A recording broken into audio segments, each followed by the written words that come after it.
Hey guys, welcome to the Filming with Josh podcast. I'm your host, Joshua Milligan, and today is a new day and a brand new year. Welcome to 2024, and welcome to a new episode of the Filming with Josh podcast. This is episode number 103, Changes or Improvements I Made in 2023. This is the Filming with Josh podcast, brought to you by Rustic River Media. Welcome to the videographer's home for tips, tricks, and how to make flicks. Thanks for listening in to another episode of the Filming with Josh podcast. If you are new to the podcast, Filming with Josh is your home for tips, tricks, and how to make flicks. Here on the podcast, we talk about all things video, from script writing and storyboarding to how to price your work. We talk about it all on the podcast. We also have a Facebook group called Filming with Josh, so be sure to go over to Facebook, type in Filming with Josh, and ask to join the group today. The Filming with Josh Facebook group is a continuation of this podcast and is also a place where you can share your work, ask for feedback, and things of that nature. It is a private group, so go to Facebook, type in Filming with Josh, and ask to join the group today. If this is your first time listening to the podcast, I want to make it known that we are available on Apple, Google Play, Spotify, and Podbean. And as of a few months ago, we also became available on YouTube if you want to watch the podcast instead. And if you're listening to the podcast on YouTube, now you know that it's also on Apple, Google Play, and Spotify. We only have 4 video episodes. This is actually number 4 that's on YouTube for video podcasts because we didn't start that to episode 100. But all 99 prior episodes that were not video podcasts are still available on Apple Podcasts, Google Play, Spotify, and Podbean. So you can be sure to look up all of those episodes there. Today's podcast is a reflection basically on 2023. It's kind of a recap of my year, tough moments, good moments, improvements to my work, improvements to my life and family, changes I made to my business, things like that. I have a whole list in front of me, so you'll probably see me looking at my iPad from time to time as I kind of scroll through my list. But I just want to reflect on some things that took place in 2023 and kind of how my year went, and use that as a catalyst to springboard me into 2024. I'm not going to really talk about 2024 in this podcast simply because as I started typing up notes from 2023, it got really long. And so I already know going in, this is probably going to be a longer podcast. So as such, I'm not even going to discuss remotely what I plan to do in 2024. I'm just going to recap 2023. But I'm going to talk about all kinds of things, from tough moments to life changes to equipment I bought. I know a lot of you listening are gearheads. So yes, there is a section toward the end where I'm going to talk about all new equipment I bought this year. And we're also going to talk about just some overall improvements to my workflow that happened in 2023, things like that. So this is basically a reflection of 2023. And today is New Year's. So Happy New Year's if you're listening to this today on January 1st, which is the day this is coming out. So without further ado, I'm going to start looking at my list. And like I said, you'll see me, if you're watching this, you'll see me look back and forth on my iPad here, but it's just because I'm going through my extremely long list. So I want to start with tough moments from 2023 because I want to go ahead. It's not that I want to get it out of the way, but I just want to talk about some tough things, some challenging things that happened this year to get the ball rolling, and then jump into some of the positive things, which if you look at the tough moments list versus the positive improvements and good changes that happened this year, the tough moments is very, very small. So it's pretty much all positive from 2023. But I'd be lying if I said 2023 was this perfect year, because it was not. It was a tough, challenging year. It was actually one of the most challenging years in my life personally. And so what I'm going to do is I'm going to talk about a few things, 3 in particular, that made this year really tough. The first is my daughter being born a month early. My daughter, Ellie, or Elena, but we call her Ellie, Ellie Bug, Elle Bell, Ellie Font. We have a million names for her. But Ellie, she was born a month early. In fact, when she was born, I was in the middle of day 1 of my biggest live stream event of the year. It was a really big event. I had a really big client. We had a team that I hired, sound guys, location sound recorders that we had there that was also doing the in-house mixing as well as a live stream mixing and recording all the audio. We also had some camera operators. We had a whole team from my client had a whole dedicated team put together to help with this live stream event. It was a really big event, and we had been working for months to get all the pieces in place for this event. And we had a single day of setup time, and then we had a 3-day setup and testing, and then 3 days of actually streaming the event. And we got through the setup day, but then on day one of the event, my wife gives me a call. I was able to step out and answer it. And she told me that she was going to be going to the hospital because they were probably going to go ahead and have our daughter that day, which was a month to the day earlier than she was supposed to come. So I had to, in the middle of my live stream event, find someone to come and replace me so that they could direct the event. And this person had no idea. They hadn't been there for any of the coordinating of setting anything up or anything like that. I had to find someone and bring them in that day while I was in the middle of directing a live stream and show them what to do, and then have them start doing it so I could leave and go to the hospital, and then have them run the next several days of the event. It was really tough. And I did find someone, his name is Scott, and Scott came and completely bailed me out. He did a fantastic job and was able to take over the event for me and was able to keep the flow without it ever skipping a beat. And I want to thank Scott for that. Unfortunately, Scott passed away a month or two after that happened. So he bailed me out and then passed away after. So that was a tough moment for me. I had to not only find someone to come in and take over the event for me so I could go to the hospital and we have our baby a month early, but I also, that person I found who did come and who did successfully bail me out, that person then went on to pass away. And it was just, man, it was just really tough. All of that was really, really tough. And beyond that, if that wasn't tough enough, when my daughter was born a month early, she was only 3 pounds and 15 ounces. So she was way too small to bring home. Technically, you could bring a baby home that small, but she had some other things they were checking in on that they wanted to monitor. So she ended up being in the hospital for close to a month. And praise Jesus, she came home after a little under a month, and she was perfectly fine and still is fine. But that was tough because I lost a month of work just about with her being at the hospital. And then even when she came home, it's not like I could just magically go back to work. We were bringing home a baby. It took us pretty much the entire time she's in the hospital just to get her over 4 pounds. And once we got her over 4 pounds and they monitored her, for over 3 weeks and had us come and they monitored us as we kind of slept with her and stayed with her at night just to make sure that she could handle that transition of coming home and being in a crib. After they monitored all that, they finally released her and we got to bring her home, but she was still only 4 pounds when we brought her home. And so it's not like I could just magically go back to work, right? I had to help my wife take care of this premature baby who had hardly any size. I mean, she was holding a twig, and meanwhile also keep my son, who was 18 months old, from killing her because he didn't know anything about babies, And so it was just a challenging transition point. And so I lost well over a month of work, probably closer to 2 months of work because of that. Because even when I did start going back to work, I wasn't really going back to work. I was just kind of catching up on some stuff that was due and things like that.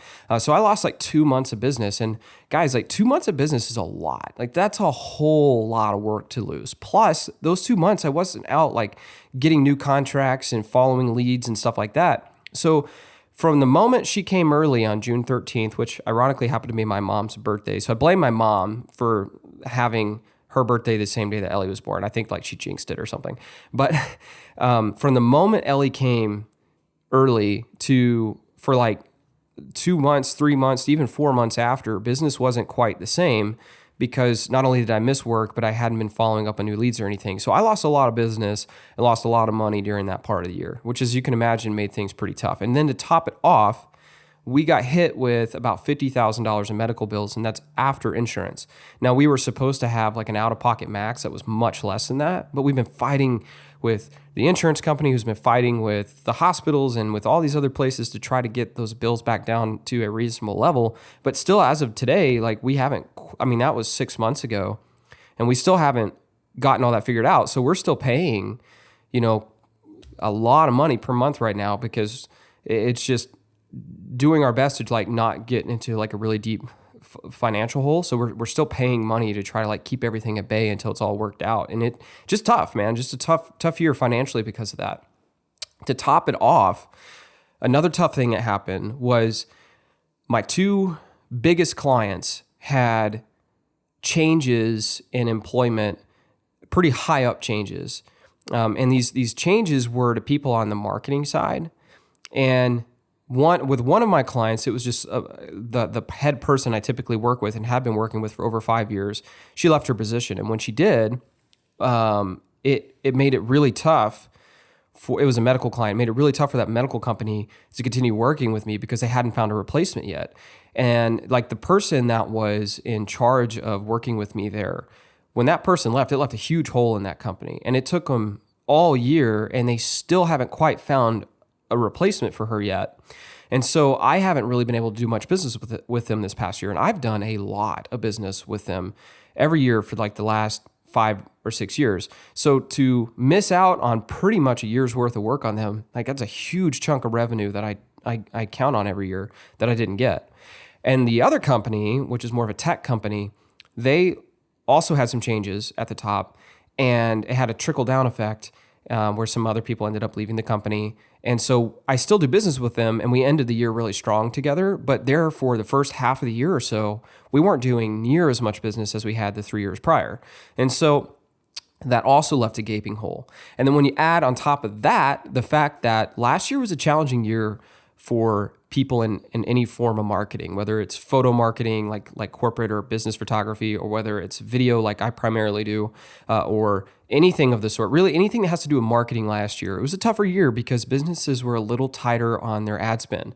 And they were tighter on their money because there was some uncertainty in the market, uncertainty in the economy. There was a lot of inflation. We saw not only were housing prices increasing, but at the same time, interest rates were going up. So people kind of quit buying homes, and there was like all these other things that happened.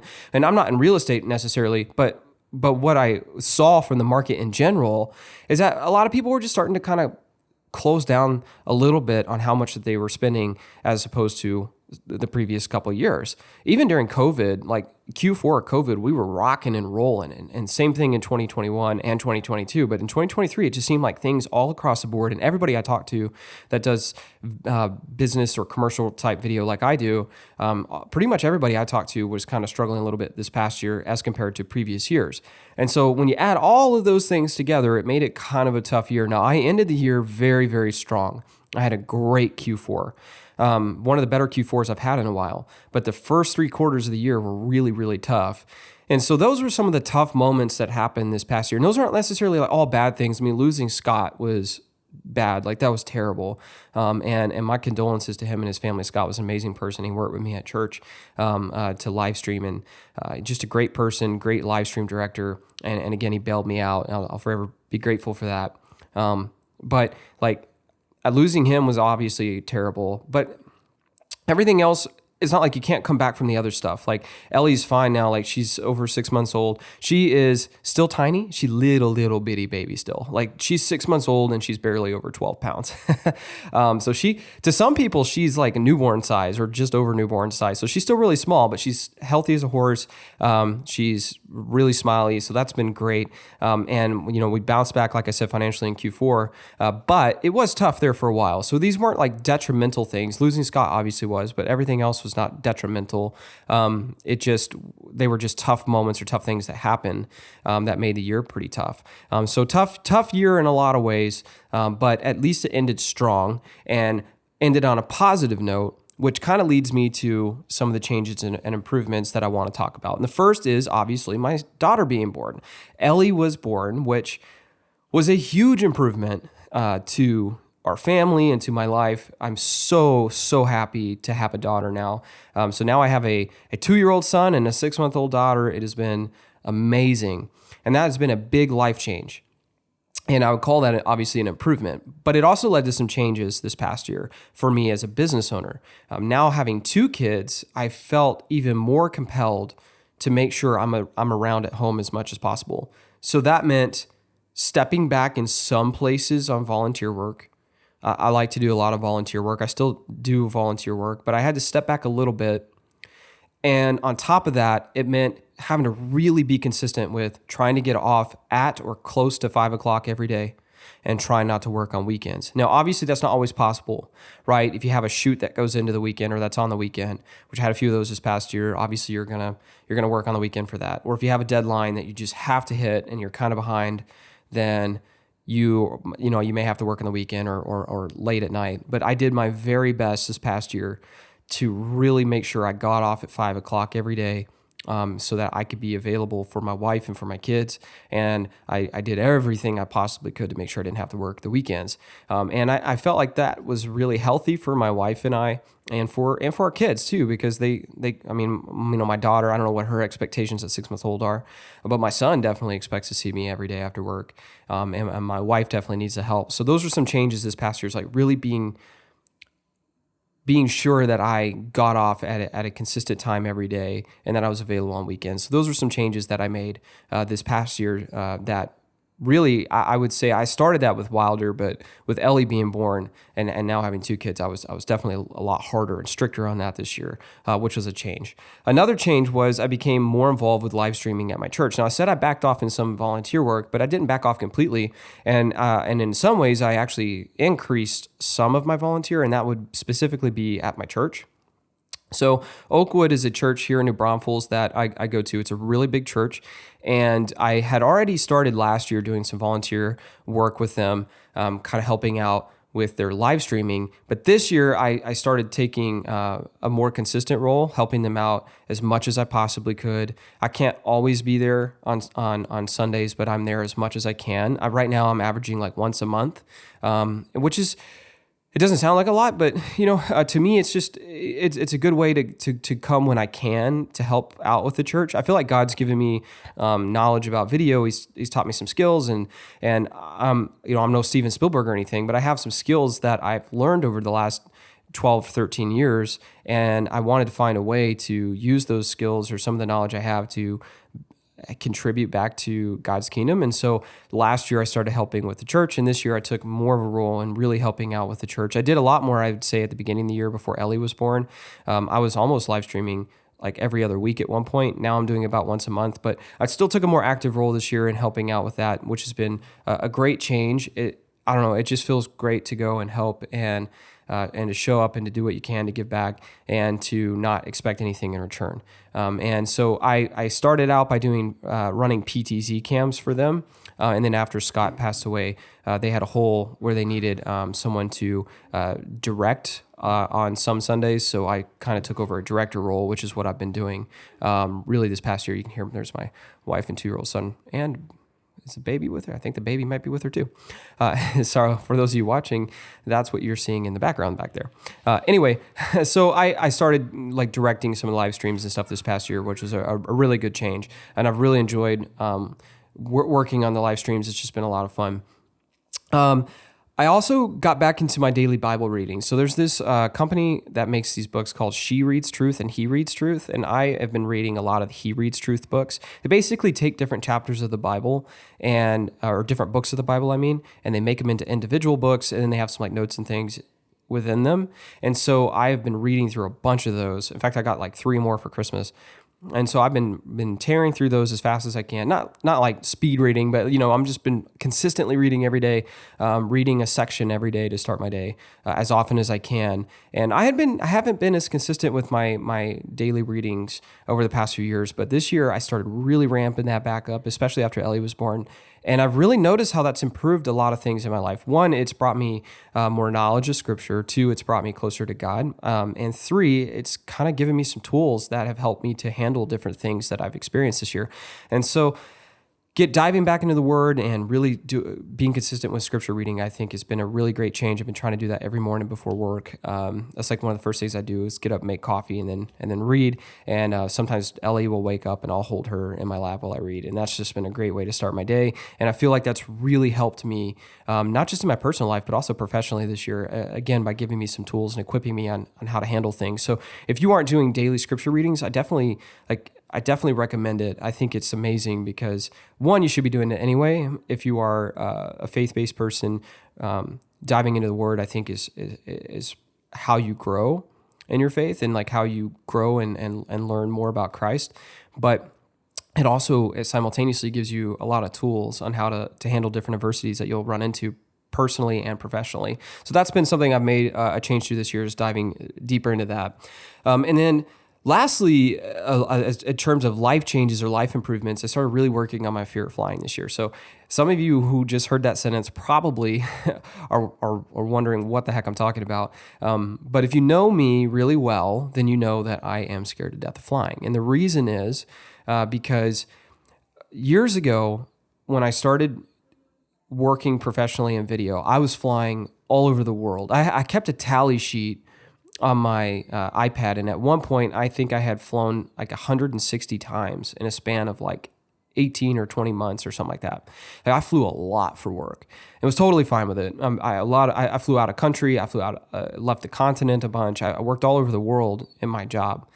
But in 2019, I had this chaotic trip trying to get home from Canada, and there were all of these chain of events that happened that were just not good.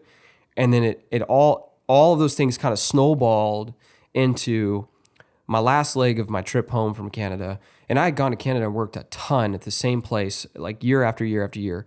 So I had been there a bunch of times. But on the way home, there were all of these different chain of events that happened that I won't dive into. I could do a whole podcast on it.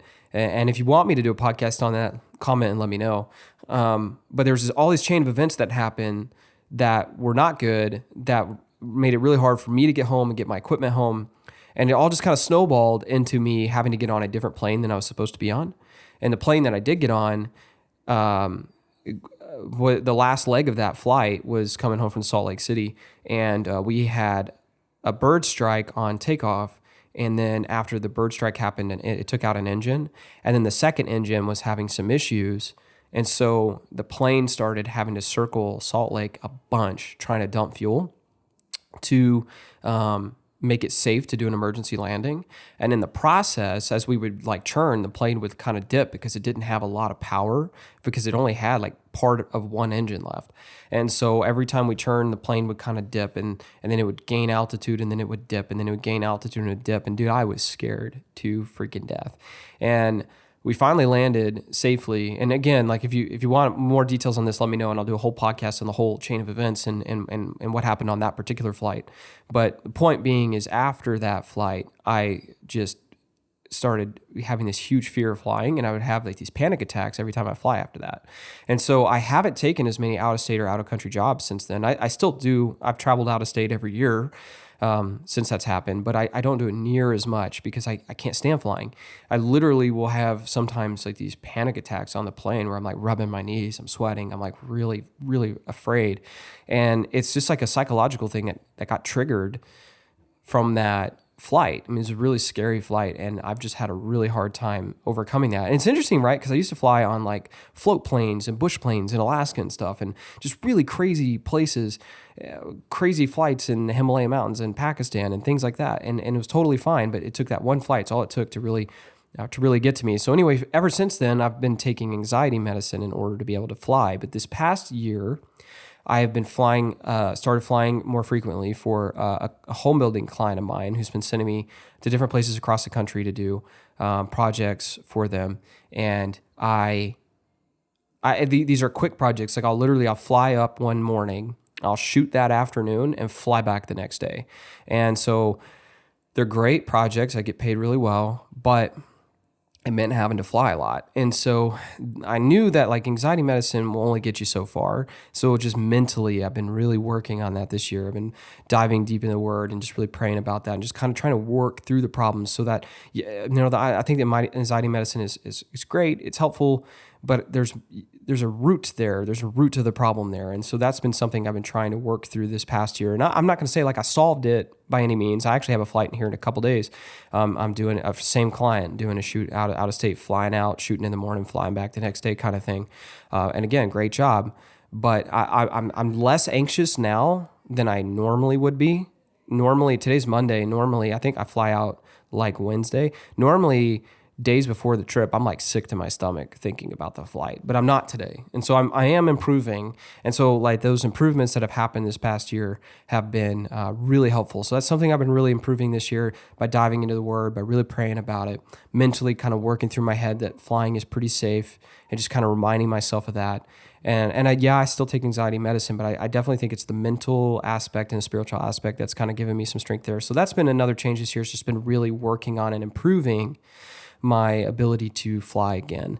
And I know that to some of you listening, that may sound crazy because I never really talked about it before, and you've probably seen pictures of me working all over the world, and I have worked all over the world, but it's been like pulling teeth to get me there ever since 2019. But hopefully that will continue to prove going into this year. All right, so now I want to talk about like things I did to improve my network in 2023. The first is I got really involved with GRTU. GRTU is the Guadalupe River Trout Unlimited chapter, which is the only Trout Unlimited chapter in Texas and is also the largest chapter of Trout Unlimited in the United States. And a lot of people don't know this, but in Texas, we actually have a river that sustains trout year-round. It's the Guadalupe River, specifically the lower Guadalupe stretch south of Canyon Lake. There's a huge lake called Canyon Lake, and it's got a big dam, and when they release water, the water comes off the bottom of the lake, and it creates this really cold tailwater, and it happens to be right here in New Braunfels where I live, and that tailwater holds trout year-round, and we stock it. GRTU and Texas Parks and Wildlife stocks it every year, and then a lot of those fish survive even in the summer heat because of how cold the water stays. And so we actually have a year-round trout fishery right here in the town I live in, and that is amazing. It's the only trout fishery in Texas, and as such, Texas is a big state, and since we only have one chapter Trout Unlimited, we just happen to have the largest. And I've been volunteering a lot. I said I don't do a lot of volunteer. I've been pulling back on some of my volunteer work, but 2 places I've stayed volunteering. One has been with church, and the other's been with GRTU.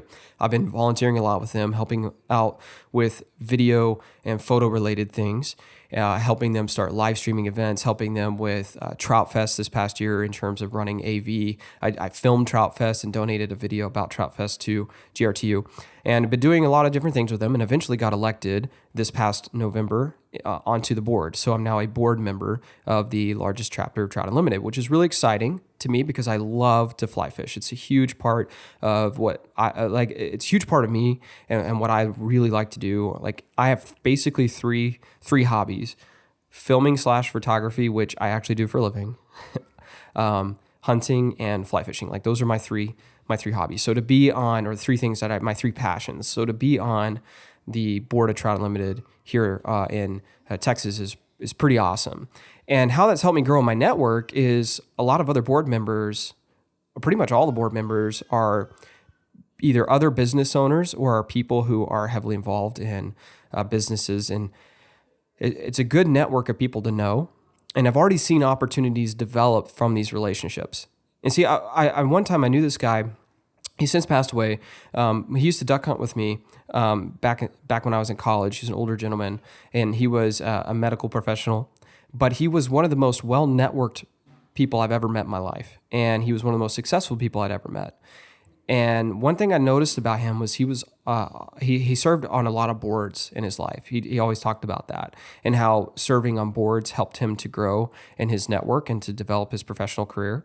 And so as a result, I've always wanted to do the same thing, become a board member of something that I'm passionate about. And then through that, that's not why I do it, but through that, hopefully continue to build my network. And so as a board member, and even before I officially got elected, just through my volunteer work with GRTU, my network started to grow in areas I'm passionate about. And I've seen opportunities start to come from that for me to do work in a industry that I really enjoy. And so that's one thing I've done this past year is volunteer with GRTU, get elected to the board, and grow my network in an industry that brings a lot of joy to me. And I'm hoping that through that, I will continue to get opportunities to do work within the fly fishing industry, which is something I just really enjoy. And to add to that, another thing I did to improve my network this year is I did some collaborating with some local fly shops, one in particular, where I would go out and do different trips with them And I would also shoot photographs for them while we were on these trips and like guided trips. And then also just have been working on, I haven't finished, but because when my daughter was born, it kind of, all that chaos kind of put things on a pause. But we have been working on a short film and are going to work on it again this coming spring, hopefully finish it. But we've been collaborating on a short film project and all of those things, the collaborating that I've done, the photo and video work with this fly shop, and with other people too, not just the fly shop. There's been some other people within the fly fishing industry that are really well known that I've been doing some collaborating with. And I've noticed that through that, again, kind of like volunteering at GRTU, I'm starting to see opportunities pop up to do business within an industry I'm really passionate about. So those are things that I've done this past year that have helped me grow my network, just volunteering and getting onto a board and then doing some collaborating. And that's really helped me to grow in an industry that I would like to do more business in. Another thing I did to help me improve my network this year is I did a ribbon cutting with the local Chamber of Commerce. I've been a member of the Chamber of Commerce here in New Braunfels for the last 2 or 3 years. But I never did like an official ribbon cutting. And I've been in business for a long time. Like a lot of people think when you do a ribbon cutting, it means that you're like opening a business. But that's not necessarily always the case. Like if you're part of a chamber, for example, you could do a ribbon cutting. That's just basically like an announcement of your business within the chamber. And I had never done that. So even though I've been in business this is going into my 9th year, July will be 9 years that I've been in business. Even though I'm going into my 9th year, I hadn't done a ribbon cutting with the chamber. And so this past year decided that would be a good way to kind of get my name out within the community. So I did a ribbon cutting. A lot of business owners came. And if you don't know anything about New Braunfels, Texas, we're a pretty big town. We've got over 100,000 people here, and we're sandwiched right in between Austin and San Antonio. And so it's hard to get business, I would say, a lot of times from Chamber of Commerce, like big business, the kind of business I want to do work with. I like doing work with businesses that are pretty large because they typically have a larger marketing budget and they want to spend money continuously throughout the year on multiple projects. Those are my favorite clients. When you go to and you do work within a chamber, you tend to get more what I call one-offs, which are basically a client that wants a video for their website and then or something like that, maybe TV ad or whatever. And once they get it, they're good. They don't need anything else for the next 5 or 6 years. Like they're happy, they're content. Like that's a one-off client. Whereas like some of my larger clients, like some of my tech clients, some of my medical clients, they spend money on marketing throughout the year continuously every single year. So we're always in the middle of some sort of project together. Those tend to be my favorite clients for obvious reasons. However, having one-off jobs are still great because they do help you just continue to have projects throughout the year to fill in gaps when your more annual or perennial clients aren't as busy, like whenever there's a slow period. So I don't mind one-off jobs. They're just not. They're not like my favorite. However, I still see value in them, and so those are the kind of jobs you'll typically find at a chamber, through people you'll meet, and so I wanted to get more one-off jobs just to kind of help me this year, especially since remember I lost out on a lot of work. So after Ellie was born and we were home from the hospital, it helped me kind of get my business back up and running after being out of work for a couple months. I did the ribbon cutting. And so what I did is they put an announcement out that there was going to be a ribbon cutting, and I made a brand video. I hadn't made a brand video since like 2016. And it was an okay brand video. It wasn't like exceptional simply because I have like hardly any like behind the scenes video of me shooting anything or anything like that, which I would like to have for brand video. But, I worked with what I had, pulled some old footage, made a brand video where I talked about what all I offered, what all we did, and had some examples like of, different shots playing throughout the video while you heard my interview audio. And so I did that brand video. They played it at the beginning of the ribbon cutting, and then I got up and spoke and answered questions. So that was a great way to help me get my name out there here in the local community for those more one-off jobs with smaller businesses. Still great jobs to have. They're just, you're typically not going to meet clients there that are making big decisions for really large businesses. Chambers just tend to have more small business owners. Not always, but they tend to. But it's still been good for getting work in the local community, and I'm really glad I did that. And then another thing I did this past year is I built tighter relationships with local marketing agencies. There are some local marketing agencies that I do business with. Essentially, how it works is when they have a client that they're doing like a marketing plan for, and it is suggested that there needs to be a video, whether the client suggested or the marketing agency suggested, these marketing agencies will call me and offer me the opportunity to put together a proposal for the job. And the same is true with business photography. So through some of the marketing agencies that I've met, actually some of them through the chamber here, I've gotten some work this past year, and past several years really, but this past year I've really tightened and strengthened those relationships with those marketing agencies, and they fed me more work because of it, more commercial photo jobs, and more like one-off video projects, which have been great for me. And because I don't have to go out and do anything, like I just strengthen my relationship with them and they call me. So they're just sending the work my way when their client has a need for video. And that's been great. So I've been strengthening those relationships this past year, which has helped me improve my network. And then lastly, I have this photography company that I partner with in Austin. I've been doing a lot of business with them. They're called Austin Pro Photo. They are one of the top companies when you search Austin photography. They're like one of the top ones that pop up. So their SEO is fantastic. And back in like 2015, 14, 15, somewhere around there, I had donated a video to a Christian school and met them. That video was played at a banquet, fundraising banquet, and got a standing ovation. And afterward, a bunch of people came up and talked to me because they made an announcement that I was the one who made the video, donated the video. And one of the group of people that came up and talked to me was Austin Pro Photo, and we exchanged contact information. And then since then, I mean, that was back in like 2014 or 15, and ever since then, every single time they get a call for video work, they contact me and offer me the opportunity to do the job. So essentially, I do video for all of their clients. So when they have a client that needs photo and video work, they call me and I come do the video side. And I've gotten a lot of clients from that, done a lot of business from that. So this past year, I continued strengthening that relationship, continued working with them, and got business out of it. And I try to send business their way as well. As a result, I do commercial photography too, but I don't specialize in it the way that they do. So when I have a client that needs commercial photography, I try to send the photo jobs to Austin Pro Photo, and they send video jobs to me. It's been a great relationship. We've been doing that together for 8 or 9 years now, but I just continued strengthening that relationship this past year and continued to see the fruits of that labor. So that was something I did as well. Let's jump into some lessons I learned. This will be interesting. So the first is to not get complacent with clients and work you have.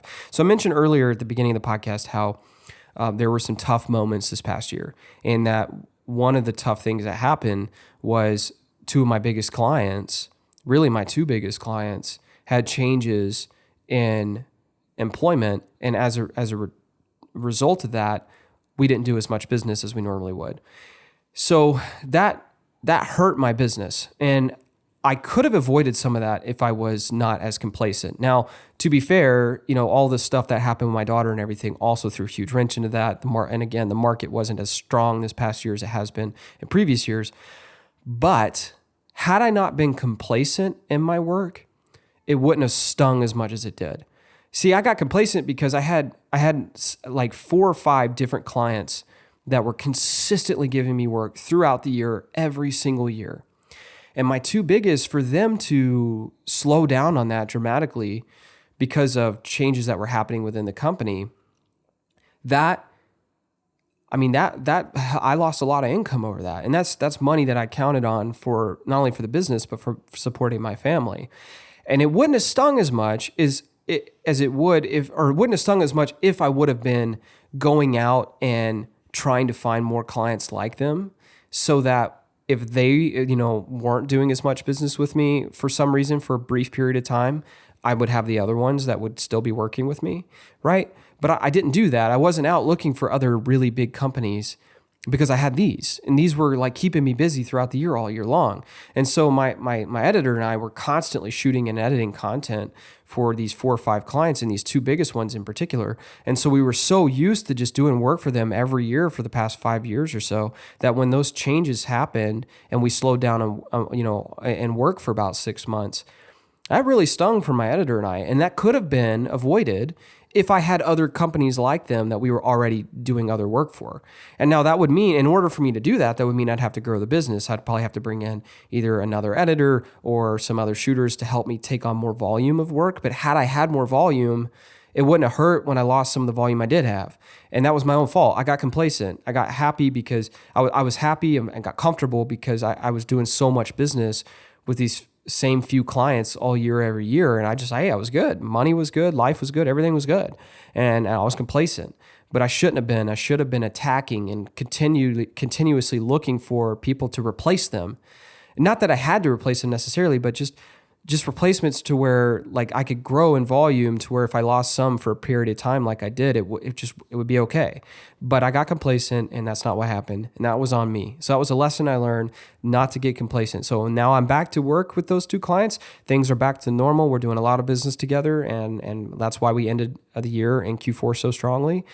But it could happen again at a moment's notice. So I've learned that lesson. So something I'm going to really work on and started working on this past year, but I'm going to really work on in 2024 is finding other clients like them so that I'm no longer being complacent. I'm going to be a lot more aggressive this year so that if something like that was to happen again, I'll be okay. And so that was a lesson I learned, is not to get complacent. Don't get comfortable. If things are going good, that's great, but continue to be aggressive because you never know when something can change. The other thing I learned this year was that you can ask for full payment before a project is finished. Sometimes in my work, I'll do a project and I will require a 50%. This is what I traditionally do. I'll do work for client, and in the contract, I require 50% deposit up front, which includes the 50% of the estimated expenses. And at the end of the project, they would, whenever final delivery has been made, I deliver the final product and they approve it, they would then make a final payment to me, and then I would hand over their, a downloadable copy of their video or photo files. That's traditionally for years what I've done. But the problem that I ran into is sometimes projects would drag on for months before we would ever get them finished. And it had nothing to do with like me or my editor. What it would be is I would have a job. Like, this is a great example. I did a job for a medical client back in the summer. And then right after we shot the project, they decided to do a rebrand in their business, change the logos and colors and things, which is crazy. Like, why do the rebrand right after we shoot a video? But anyway, because of that, we couldn't finish the project until they had finished going through all of their rebranding, because we needed the fonts, the color schemes, and the logo to finish out the job. So it took them to like November or December to get us that. And we shot it in the summer. And so that's like 6 months of time, 5 or 6 months of time that we've had to wait to finish the job.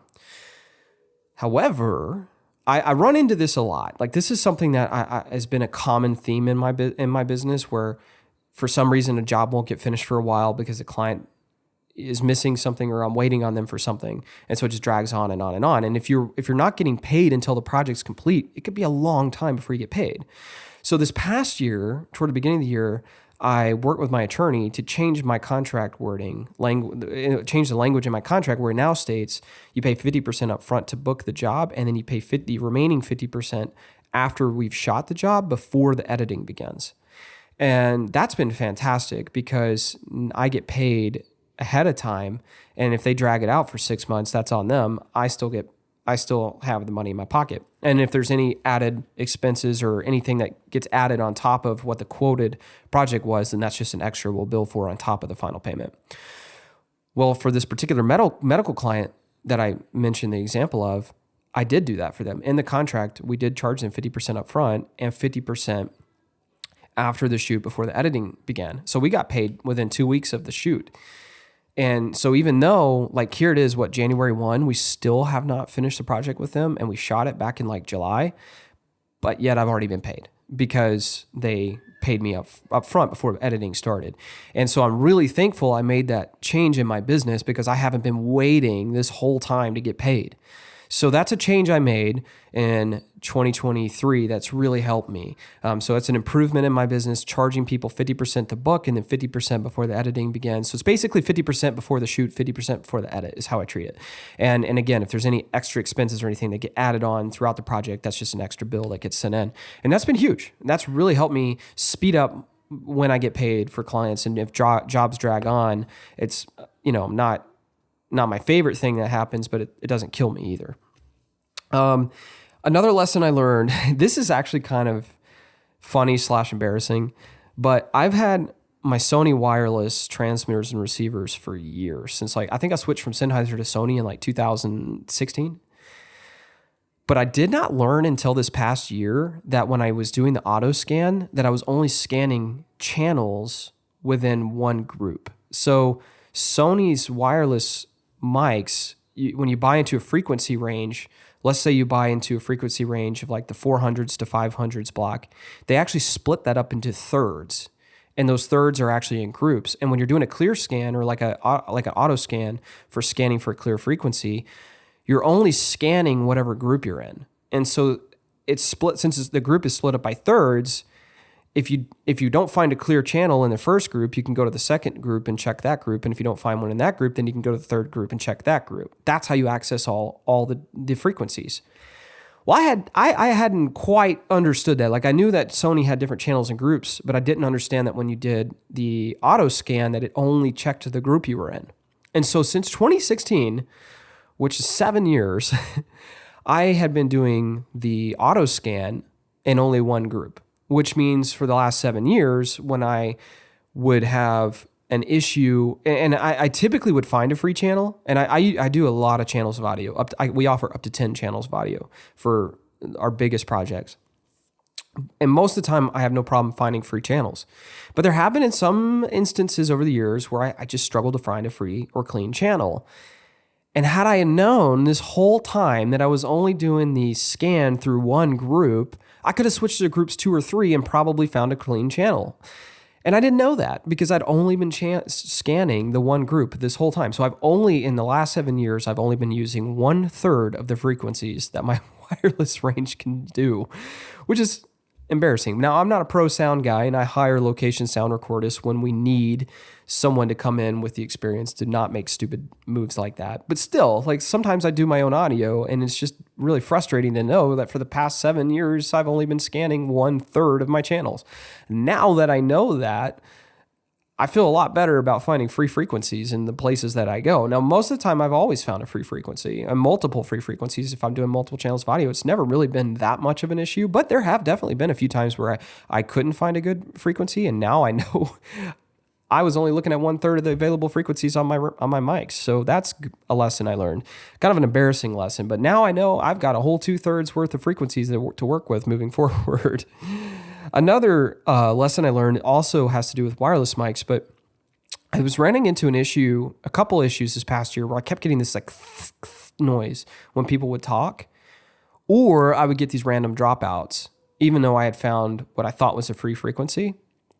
Come to find out, I did not know this, but come to find out, there's a thing called occupancy sensors, which are essentially like if you walk into a room at an office building and it has automatic lights, like that sensor that detects if there's motion, that's an occupancy sensor. Hence the name occupancy, like if there's someone occupying the space. So the occupancy sensors in things like motion detectors for lighting, they actually can affect your wireless audio frequencies. I had no clue. Like, to me, that didn't make sense that they could affect each other, but for some weird reason they can. And so sometimes when I'd hear this like noise on top of people's voices when they talk, or if I just have a dropout, it actually wouldn't be a frequency issue. It was the occupancy sensors that were affecting my audio. And since I do a lot of commercial corporate work, I would run into these issues, and I wouldn't say like all the time, but periodically, every once in a while, I'd run into it. And I didn't know that that's what I was running into. And so when I would run into it, I would have to switch over to my Tentacle Sync Track E's and just run audio straight into a recorder, which is harder to monitor the audio of. You can through the app and headphones in your phone, but it's just not the same thing as true wireless audio in terms of like monitoring.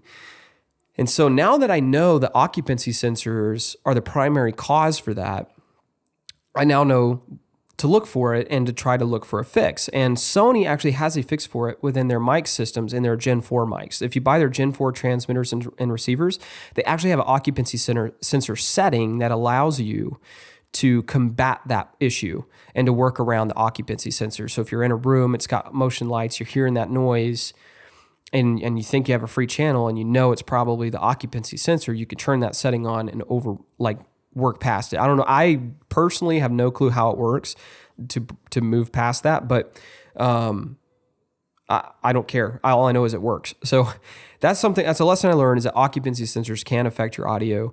And it's good to know that because now moving forward, I know that there's a setting that can fix it for your wireless audio. And so I actually bought some Gen 4 wireless mics this year from Sony because I had all Gen 3s. So I bought some Gen 4s so I could turn that setting on to override that issue. And then lastly, I would say the biggest lesson I learned this year is what my company really is. I did a podcast recently that talked about the importance of like finding your lane and staying in your lane.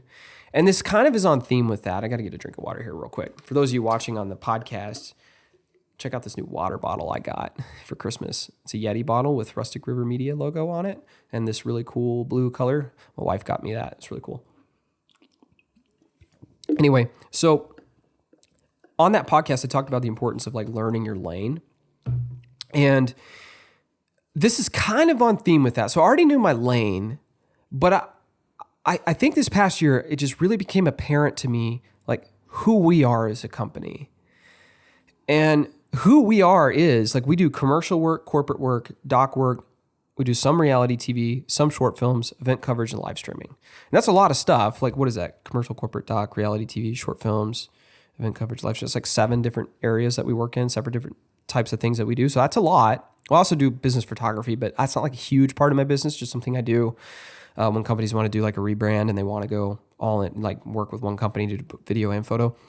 But the point is those are like the commercial, corporate, doc, reality TV, short films, event coverage, live streaming. Like that's what we do. And I think one thing that really became apparent is like, not only is that what we do, but the style in which we do it is a big part of our brand identity. Because when people work with me, they're not looking for Michael Bay. You know what I mean? They're not expecting Michael Bay to show up and do commercial work. I actually have a client who actually did hire Michael Bay for some commercial work back in the day. But even today, that client who hires me for projects, they're not looking for Michael Bay when they hire me.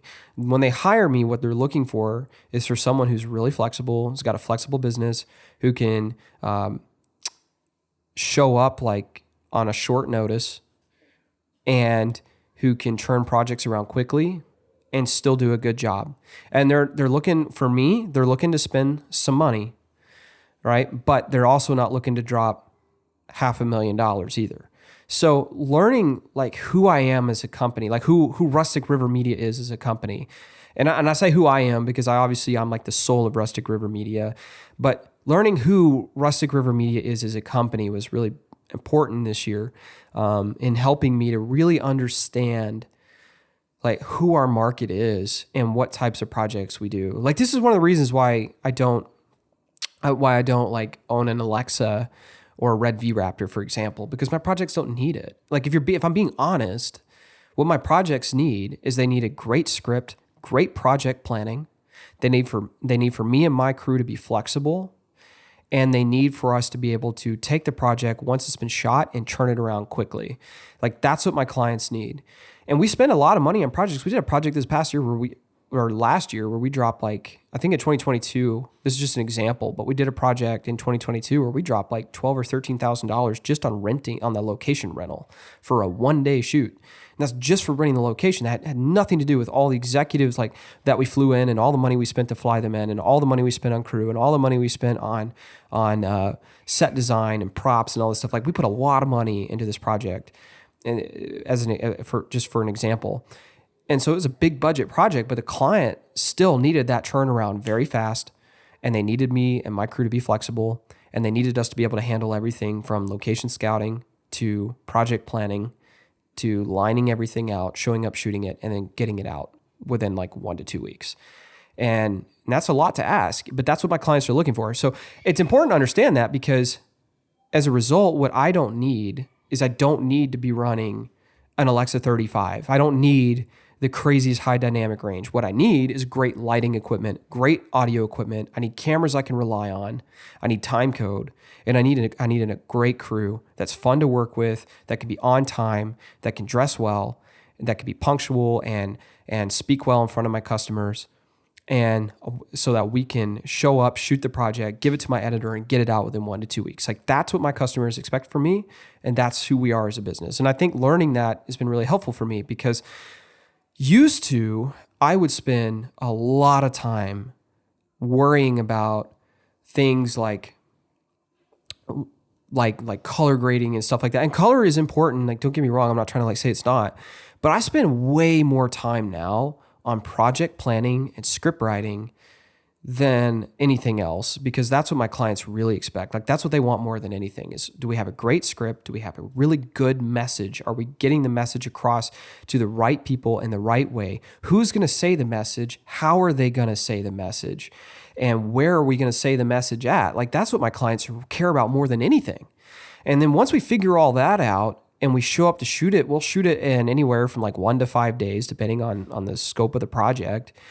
And then we got to turn it around quickly. And so I can't spend hours and hours and hours color grading individual shots. Like, so what I do instead is we'll focus a lot more on finding a great location, figuring out what the props and set design is going to look like, the colors of the clothing that people are going to wear. So we put a lot of our time and energy into pre-production.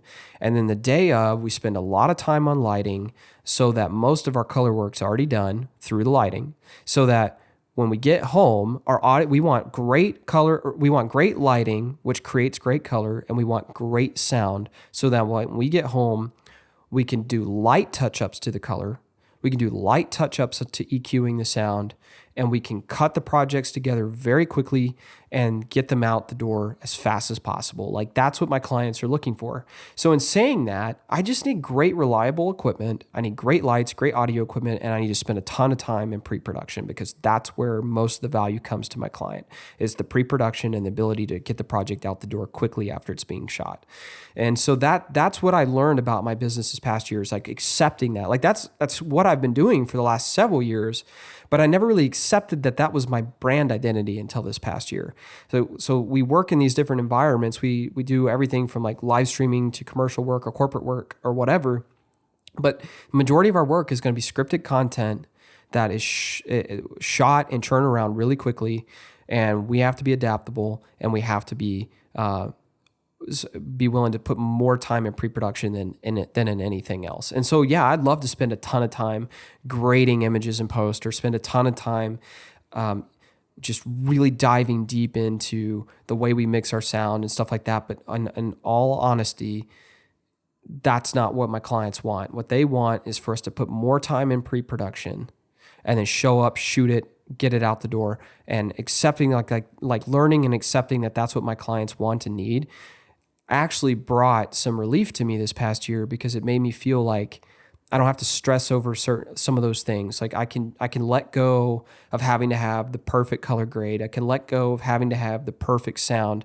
Like, I want it to sound great, and I use incredible audio equipment, but if I shoot it well in the field, if I've got great lighting and great sound on location, then I don't have to spend as much time in post. I can just get to post. We can do light touch-ups on color, light touch-ups on the sound, and just kind of sweeten it up, mix in Foley when it's needed, and then get it out the door really quick. And like, once I accepted that, it kind of took some stress off of me, because it made me realize what's more important to my clients, and I can put more emphasis on that. And what is more important to my clients is having a great plan and spending a lot of time in the project planning phase and the script writing phase. So that's something I really learned this past year that I think was a good lesson for me, because it helped me really to understand who we are as a company and how we can best serve our customers.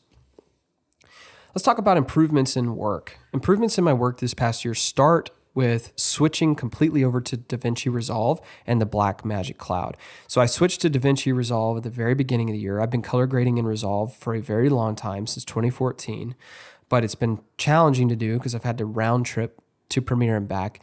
But in January, I switched to Resolve because I was having so many issues with Adobe Premiere and After Effects just being a pain in the butt, crashing all the time, even though I've got a new system. So I switched completely over to Resolve, got my editor to switch over to Resolve with me, and we worked in Resolve 100% this past year. And we used the Blackmagic Cloud so that we could have cloud-based project files where I could log in and check his work anytime I wanted and make real-time changes on the cloud project file and him see the updates in real time. Like, that was huge. So he could be working on a project in terms of like cutting it together, finding the music, starting to work on things like Foley and whatnot. And then I can go in and do that light touch-ups to color and sound that we talked about and make some final changes and then export the project and get it to my client. So Resolve has been great this past year. It's really helped us out. The program doesn't crash near as much as Premiere did, and it's really simple to use. Like it does things that to me make more sense than Premiere. Premiere just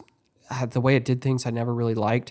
I feel like Resolve just makes more sense from a user experience perspective, and everything's under one roof. You've got all your editing software right there in Fusion, right in the program. You've got Fairlight Audio, so you don't have to go to something like Audition. It's right there in the program. You've got the cut page and the edit page, everything is right there under one roof. So you just go in and cut it, edit it, do the graphics, do the color, do the sound, export it. And I love that. And I love the cloud-based workflows. So my editor and I can bounce back and forth and collaborate on a project remotely. That's been a great change. The second change is, or improvement to my work this year, has been using transcriptions to aid in editing interview dialogue. So I've been really incorporating, this past year with AI and stuff, like Resolve got this transcription software that basically allows, you to take interview audio and or any dialogue, any audio really, and transcribe it into text, and you can actually edit from the text or export the text. Premiere now has that as well, so does other programs. But I've incorporated that in my workflow this year, where a lot of times if I'm working with a corporate client, and let's say we've shot an unscripted interview, we're obviously directing it, but if it's not actually scripted, sometimes I want the corporate client or commercial client to have a say in the interview dialogue, so that there's not so much back and forth, like us pick what we think sounds best, but then come back to us and say, well, didn't they say this one line about this one thing? We can cut all that out by exporting a transcription directly from Resolve, sending it to the client. They can kind of go through, highlight the stuff that they really like, that they want us to try to use, and then we can edit off that text. And so working with transcriptions with clients has been a huge change to our workflow this past year, and has helped our clients have more say in some of the changes that are happening in post-production, which sounds scary in theory, because a lot of times you don't want your clients to be super involved in the editing process. But I actually, in this case, don't mind it, because it cuts a lot of the guesswork out. A client can look at a transcription that we send them, and they can highlight the key points out of the interview dialogue that they really want us to make sure we use. And now we know that we're using the material that they want us to use. We're not making an educated guess. So that's been a really great change. We've also dramatically sped up turnaround times. I said that like part of the identity that I learned this past year is like who we are as a business. Like our customers expect things to be turned around quickly. And we're turning around projects fast. This past year, we started turning around fully shot projects. I'm talking like really big projects, anywhere from 1 to 3 weeks. In some cases, 24 to 48 hours. Now, I don't typically like to do that, but like some event work and stuff we shot, we were turning stuff around within 24 hours. And my clients' heads were just blown by that. They were so floored to get files turned around so quickly. And we were still doing a good job, because here's the thing, right? Because we're spending so much time in pre-production, and we're spending so much time on the way that we light stuff, the way the sound is and everything else, and we have a really good plan going in, it makes editing a lot easier, because the color's done essentially through the lighting, and the audio already sounds good from the way we capture it in the field. So we can take the project, cut it up real fast. We don't have to do but light touch-ups to the color, light touch-ups to the audio, and we cut things together with music that we have. We have like music we've like penned that we really like. So we pull from music we've already kind of sorted through over the years, and we can cut stuff up and turn it around fast. Like I said, typically 1 to 3 weeks, sometimes 24 to 48 hours. And my clients have been loving that, and they've been sending more and more work our way because of it. And so that's been really great. And some of these projects, like these are huge. Like the one project I talked about where we spent like $12,000 or $13,000 just to rent a space for a day. Like that was a really big one in terms of like the total cost for the entire project. It was really high. And we turned those files out, I think, in 1 or 2 weeks. It was amazing. So I love that. Another improvement to my work this year was I started using Lightroom's new masking tools for photo editing. So Lightroom's got some great AI-based, or I don't know if it's technically AI-based. Photography is not my biggest thing. Like video is my main thing, but whatever you want to call it. Lightroom has got some newer software that allows them to auto-detect people or subjects in in a photograph as well as objects. And so you can highlight people or objects or things, and it can really smartly mask stuff out. It's actually really good and really accurate. And I've been using that a lot in my photo editing this year. And it's allowed me to improve my photography editing because I can quickly highlight a subject through this process in Lightroom, like the subject detector, whatever, and quickly make changes to like maybe brightening their face or changing the skin tone or whatever. And I can do it really, really fast without affecting the rest of the image. Used to mask that stuff out would take a long time, but now I guess it is AI, whatever you want to call it, it can do it automatically, and it's very accurate and works very, very well. And that's helped me to improve my photography editing this year.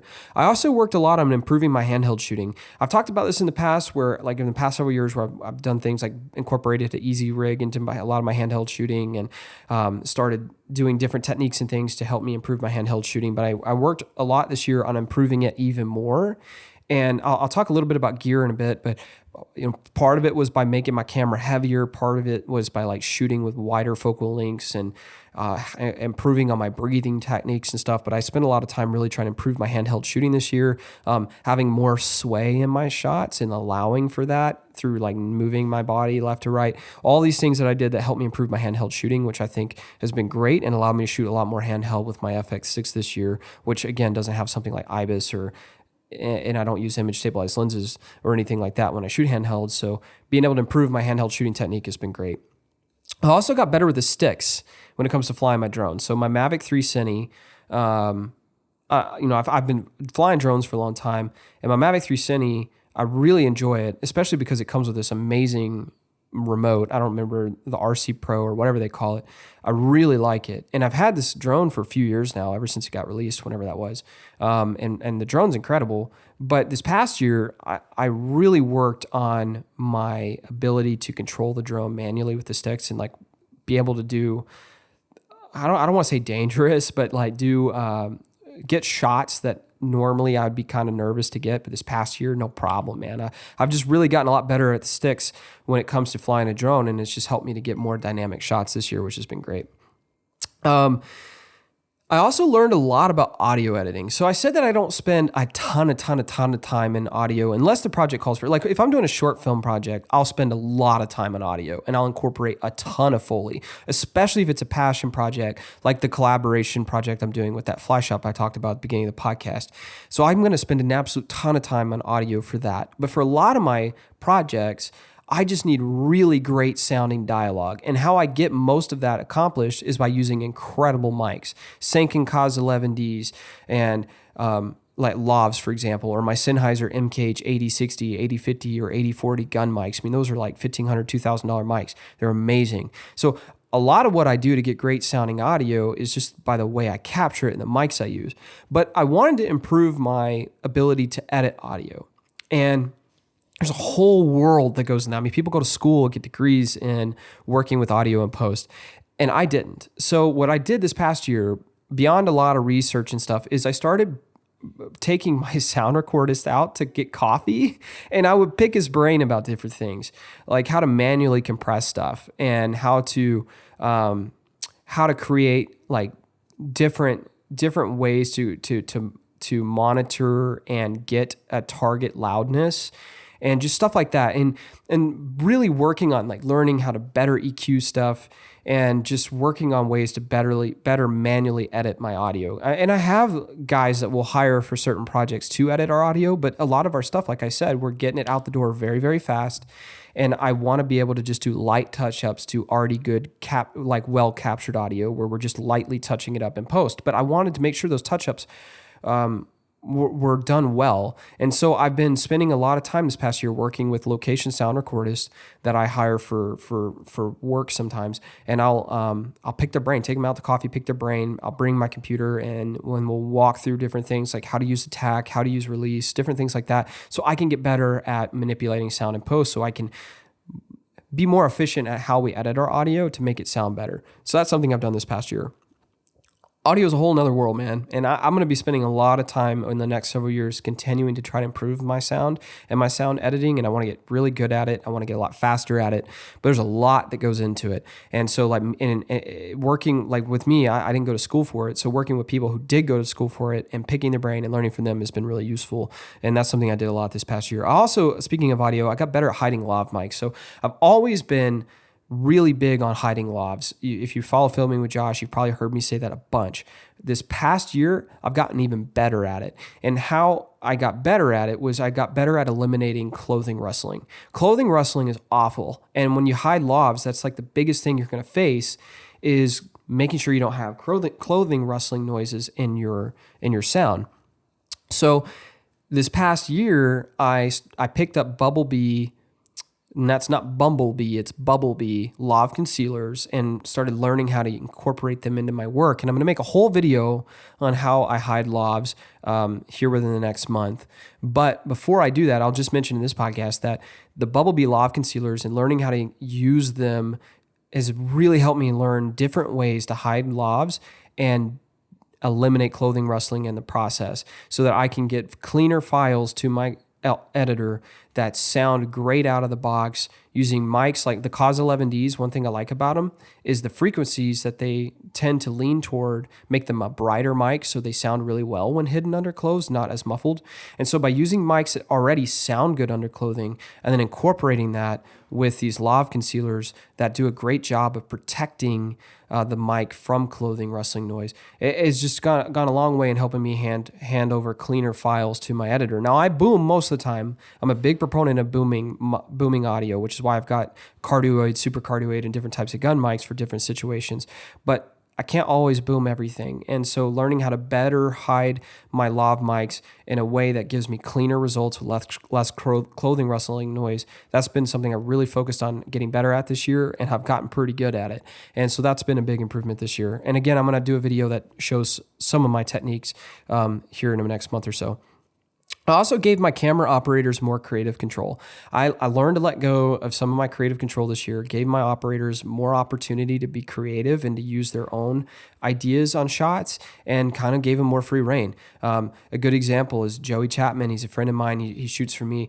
He specifically asked for more creative freedom on projects because he wanted me to give him that trust. So this year I gave him that opportunity. I brought him out for projects where I would tell him the shots we needed, give him a shot list, and then I'd cut him loose. And I'd say, how you get those shots is up to you. And I give him some thoughts on like kind of the style and feel. Maybe it's a little more gritty of a project and I want a little more handheld, or maybe it's more corporate and I want it more on sticks. I'll give him some of those guidelines. But outside of that, I left it up to him and gave him a lot of creative freedom, and I didn't live over his shoulder as much. And I did that for Amanda Campbell, who's another shooter I hire, as well as several other people. And I think that's helped a lot because they have their own ideas and their own creative thoughts that that are different than mine, and they've given me some really cool results that have allowed me to incorporate different shots than I normally would get. And so that's been really nice by learning to let go and not be so controlling and not micromanage as much, and give them an opportunity to show me what their strengths are.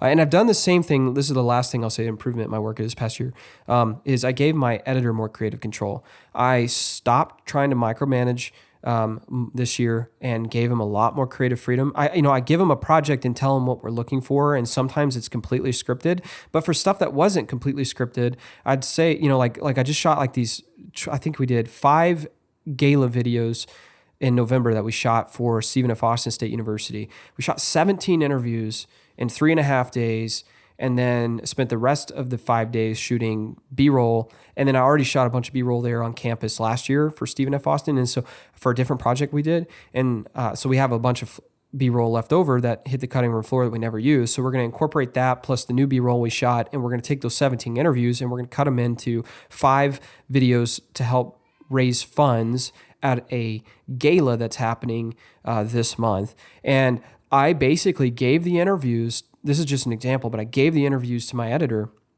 and I said, here's the goal, here's the timing, like how long they have to be, and here's the B-roll. And I gave him like an idea of kind of what we're looking for, but then that was it. I said, the rest is up to you. And I gave him a lot of creative freedom. And that's just one example of many, but I'm trying to just really rely on his judgment and his ideas and his creativity, because he's a great editor. And in a lot of ways, he's better than me. And I want him to be able to come to me with his own ideas and his own concepts and show me what he came up with. And sometimes I'll have him change things, and a lot of times I don't. He'll come up with things I never would have thought of. And he's really done a fantastic job of showing me why you should trust other people. And so just letting go and not micromanaging as much with my camera operators and my editor has been an improvement this past year. And that's part of the reason why I've been able to improve my turnaround times. All right, so now we're to everybody's favorite part of the podcast. I saved it for last, equipment. And this is the last part of the podcast. I just want to touch on some of the bigger gear items I bought this year. Of course, I bought some small things here or there, but these are kind of the bigger things I bought. I'll start with the Sony FX3. I had an A7S III. I got rid of it and bought a second A1. And so I've been running an FX6 and two A1s. That's how I ended 2022.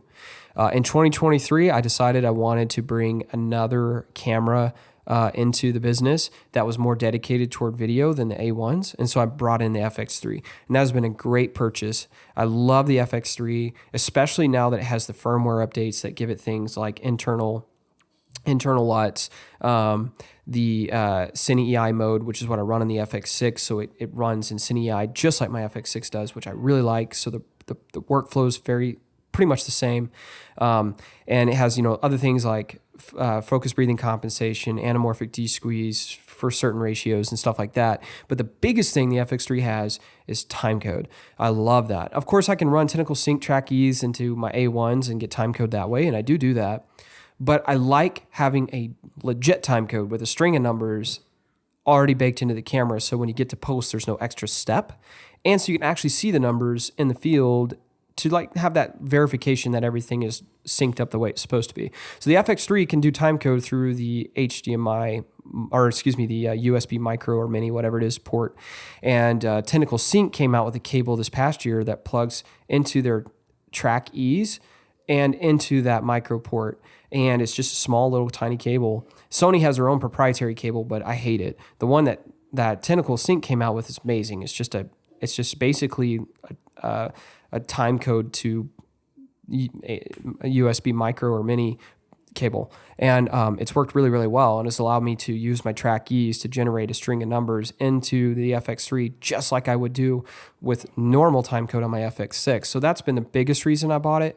So having that on the FX3, as well as LUTs on when I'm not using an external monitor and I'm just using it on like a gimbal, having LUTs, a custom LUTs on the screen has been really nice. That's something I would normally have with the FX6, so I have it on the 3 now. The tally lights and the fan, so I don't have to worry about overheating and stuff, as well as the more dedicated buttons like focus peaking buttons, things like that. All that plus an EI makes it a better B cam for the FX6 than the A1. So the A1s are great. I have 2 of them. I use them a ton for photo work or anything where I'm doing photo and video, but having a dedicated video B cam has been really nice. And I built it out with a rig. I'm actually using it to film this podcast right now. I've got a small HD. I've got a Cine 5 on my FX6. So my FX3 would have the Indy 5. So I have an Indy 5 on my FX3, and I power the FX3 and the monitor off of a V-mount battery on the back. I use the small rig V-mount plate. It's a V-mount to Arca Swiss plate to hold it all together. And I use an aftermarket top handle, and the whole system, and I use this wooden camera part that allows me to bolt a Tentacle Sync to the side of the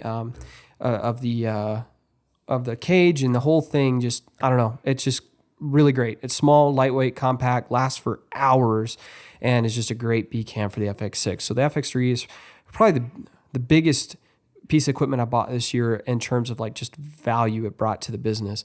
The second was the 16-35 2.8 G Master version 2. I had version 1. It was a good lens, but version 2 is smaller, lighter, has an external aperture ring, has prettier lens flares, is a little sharper, focuses faster, and most importantly to me, the difference from 16 to 35, because it's an externally zooming lens, it doesn't zoom that much. It doesn't zoom out that much physically. So when you balance it on a gimbal, let's just say you balance it at 24 millimeters, right in the middle, if you go to 16 or back to 35, it doesn't really affect the gimbal balancing at all. So that's been really nice. It's a great lens for running on a gimbal. So I love that change going from the version 1 to version 2 G Masters 16-35-2.8.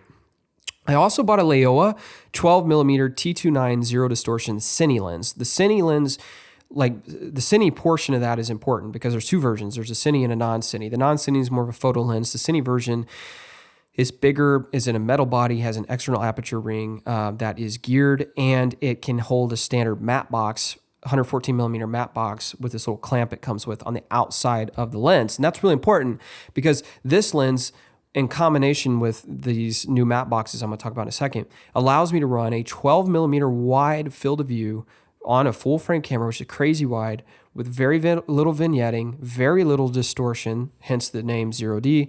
It's fast aperture T2.9, which is basically f2.8 in a sense. And it can take a matte box, so you can put filters on the end of it. Most really wide lenses cannot have filters on the front, but this one can. So with a clamp-on style matte box, I can add an ND, a straight ND to the front of this lens. And that has been amazing. So for my architectural or home building clients, where we're doing marketing content and I'm trying to shoot like inside of these different buildings or homes, or like I shot a hospital this past year that right after it got built, like a day before it opened, and I used this lens on my FX3 or on my A1s, and to get 12 millimeter field of view with hardly any distortion, and to have very little vignetting, so it's a nice clean lens, and it's very sharp, deep depth of field, what you want for that kind of stuff, and it's crazy wide, and to have all that on a lens that you can also add and a filter to the front of has been amazing. And so I've used that a lot this past year for gimbal work and stuff when shooting architectural or home building type projects for clients. And then on top of that, I had two Bright Tangerine matte boxes. I replaced them this year with Wooden Camera Zipbox Pros. I bought two of them. I love them. They're lighter and smaller than the Bright Tangerines. And I like that because it allows me to fit them on, like with have a camera fully rigged with a matte box, they fit inside the camera bags better. So I can bring two fully rigged cameras ready to go with matte boxes on both. And so I like those matte boxes. I think the Bright Tangerines are slightly better built than the Wooden cameras. However, the Wooden cameras, again, they're smaller, they're lighter. And if you buy the round stage filter adapter to put on that mounts to the back of them, they can take up to 4 filters, 3 up front and then the 1 round filter in the back. So it's a 4-stage. These are, with the add-on piece, you can make them into 4-stage matte boxes, which is really cool. So you could have something like a circular polarizer in the back, and then have like a straight ND in the front. And then you could have like a mist filter in front of that, and then a gradient in front of that. I mean, you do whatever you want. I mean, there's all kinds of combinations you can do, but the point is, it's really cool. They're 4-stage lightweight matte boxes. And without that round filter stage, if you just use the front stage, like the front 3, you could put a clear filter and clamp it on, a solid ND filter and clamp it onto that 12 millimeter lens, and have a 12 millimeter lens with a clamp on matte box and no vignetting at all, which is amazing. So it's been a great combination to not only have a smaller matte box for both my cameras, but to be able to use that 12 millimeter lens with filters. That's been a really nice purchase. I also switched over primarily to Gen 4 Sony UWP mics. Now, I still have some Gen 3s.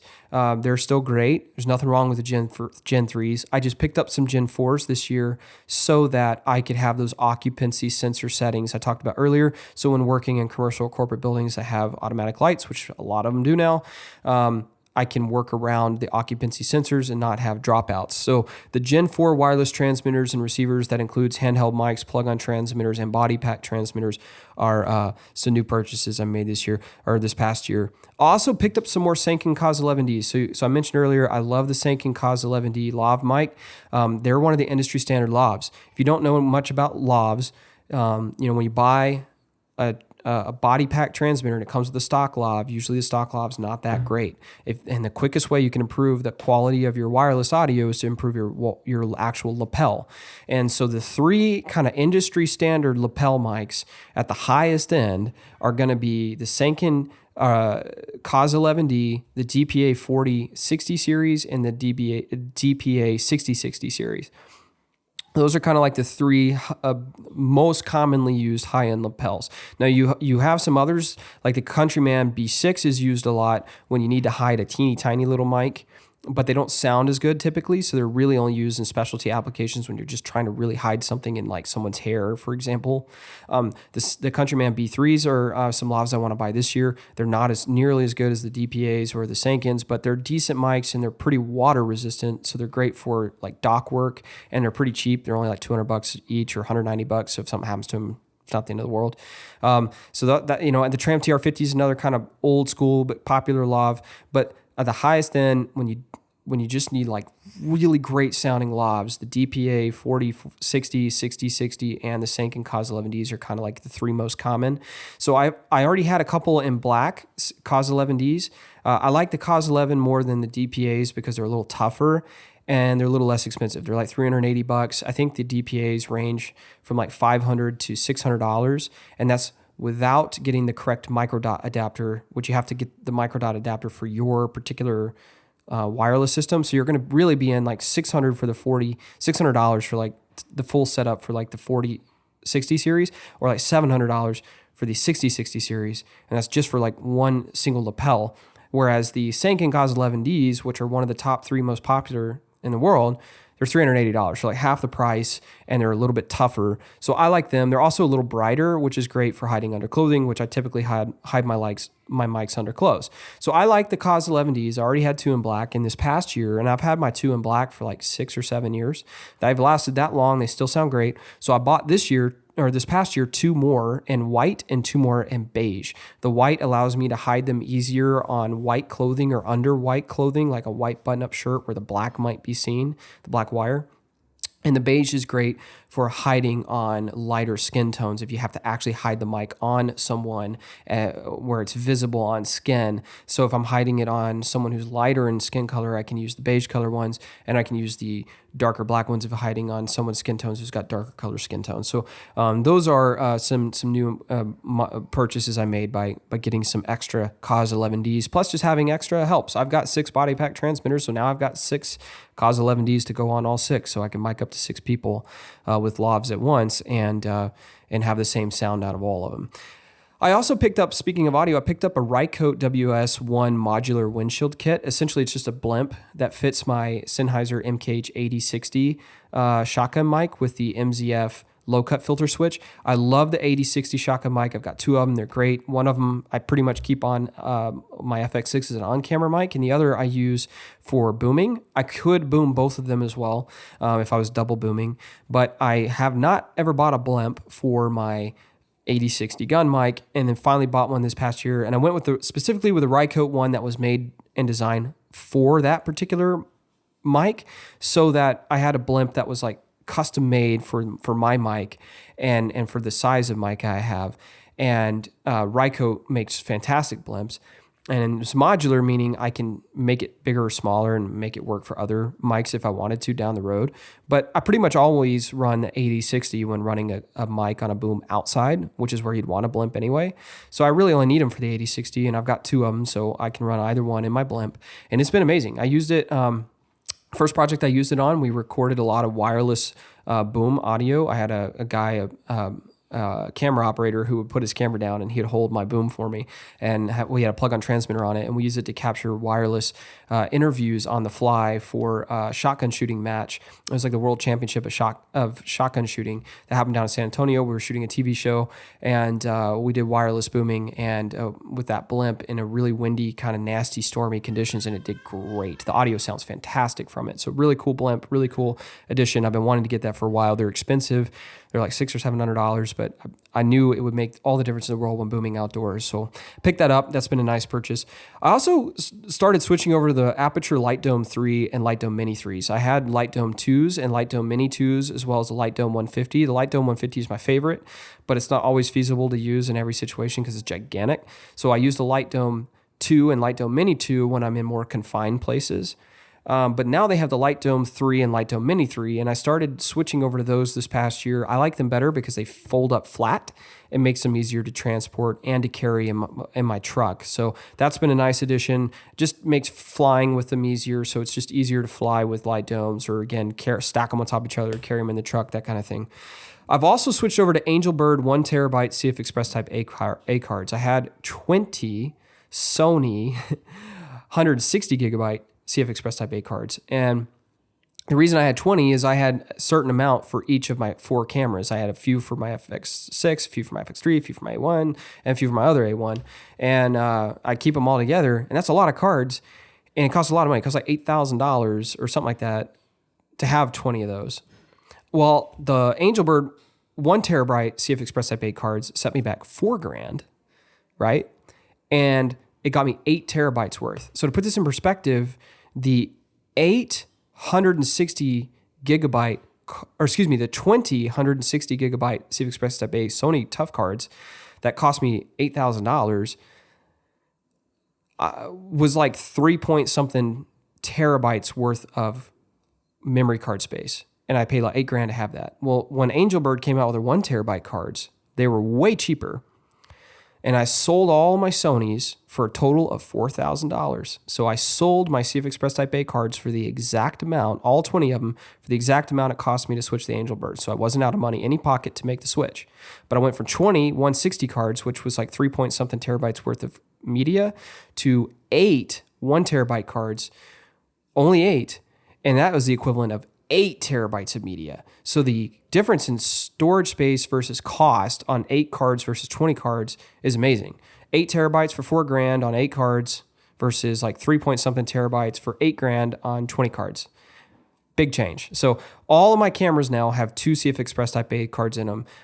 So that's why I got 8 of them. So I've got 2 in my FX6, 2 in my FX3, 2 in my first A1, and 2 in my second A1. So all my cameras have duplicate 1 terabyte cards in them, which is amazing. I never have to change cards during the day. I can basically do relay recording where I shoot everything to 1 card, and if it fills up, it goes into the second card, giving me 2 terabytes of storage space. Or I can do duplicate recording or simultaneous recording where I'm just shooting onto both cards at the same time, and I get a total of 1 terabytes plus like a 1 terabyte backup, which is really great. So these quick trips I'm talking about that I do on these flights where I fly out for construction company, shoot for the day and then fly back the next day, I typically don't have time to dump my footage because I'm flying up, shooting, going to bed, getting up, getting to the airport, and leaving, and I'm not even bringing a laptop with me. So I shoot simultaneously to the A card and the B card, and when I come home, I've got on the flight back, I've got 2 cards. I basically already have my backup because I'm not going to shoot more than 1 terabytes during one day. So on any specific camera, so my camera, when I fly back, I can just split the cards up, like leave one in the camera, put the other in my pocket. So they're in 2 different locations. And if I ever lost one, I have an automatic backup. And because they're 1 terabyte in size, I can afford to do that. Another example of how I use them is at these gala fundraising videos I did in November for the college. I would shoot all the interviews on the A cards on my A and B cam. And then I did all the B-roll on card slot B, so I could split them up every day.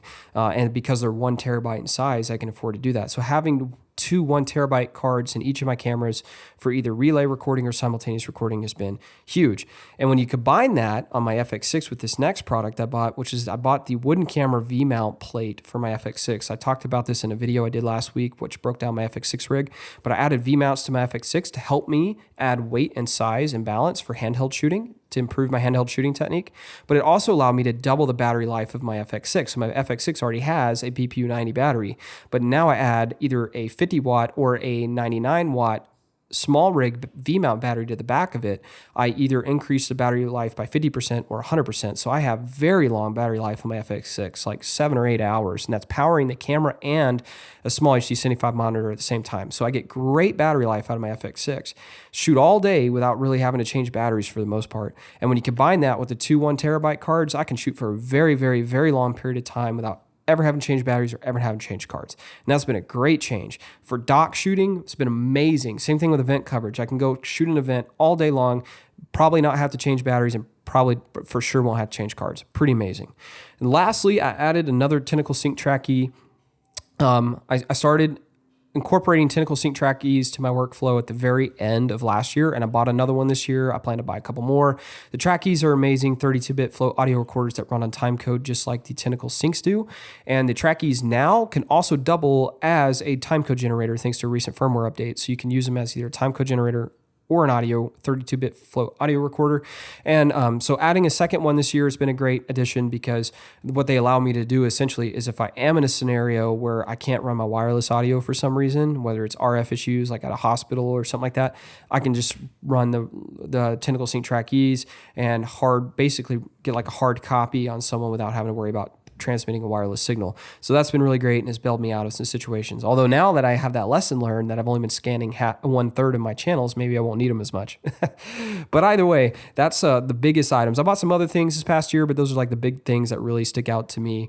But anyway, that's really it for this podcast. That's kind of wrapping up 2023 in a nutshell. I told you this is going to be a long podcast. I knew it would be. If you listen this long, or if you've watched this long, you either have no life or you're driving somewhere and just needed to kill time. But I appreciate you listening in. If you like what I talked about, please subscribe to the podcast and rate it. And if you have any questions or comments, comment either on the YouTube video if you're watching this on YouTube, or comment on whatever podcast platform you're on, or go to the Filming with Josh Facebook group and ask to join the group and comment there. And let me know your comments, thoughts, or questions about this podcast. And again, be sure to subscribe. I'll see you all next week. To learn more about Rustic River Media, visit us online at rusticriver.media. Thanks for listening to the Filming with Josh podcast. Catch every episode by hitting subscribe today.